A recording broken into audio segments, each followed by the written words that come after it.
Salvi stella Dei Mater Ama, atque semper Virgo, Felix Celi porta.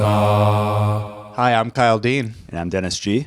And this is East2West Theology, the talk show where we breathe with both lungs of the church, both Eastern and Western. So I am a Western Latin Rite Catholic, and I represent what is currently 99% of practicing Catholics around the globe, consisting of 1.3 billion.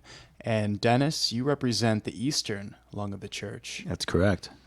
And that's only 1% of the church, which, again, consists of 23 different churches, as the correct terminology is, or rites, some people say.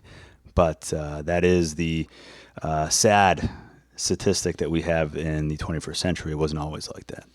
Indeed, and it's kind of fluctuated throughout the centuries, right? So maybe anybody listening or watching that might not be super familiar will think, oh, Eastern Orthodox, right? Correct. But there's a distinction there. There sure is. And there's actually a history that goes back before 1054 AD. That's when the Orthodox Church began to exist. From the Catholic perspective, that the church was one. Jesus founded the church in Matthew chapter 16, verse 18 through 18. We see that Jesus founded the church on Peter the rock and all the other apostles, but he gave the primacy to St. Peter himself.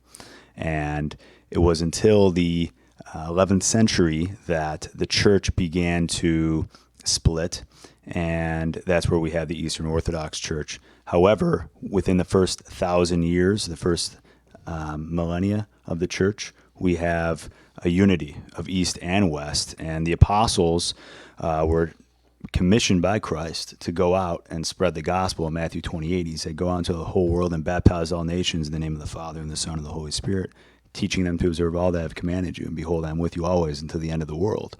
And so with that perspective, we have the Great Commission, and the apostles went out to all different countries and regions of the world and preached the gospel of Jesus Christ to all the different lands. And these people were made up of different cultures, of course, and so the gospel basically became adjusted to the culture of the people, right? And that's where you have the Eastern lung and the Western lung, based on the Western sphere and the Eastern sphere of Europe in particular, but also North Africa, Middle East, of course. And of course, that's where we end up with the East and the West, okay? Well, there's so much that we can unpack with this, and hopefully by God's grace, through this talk show, we'll be able to kind of dive into the treasury of the church, both East and West, and to bring to the fore both perspectives on a number of different topics of discussion.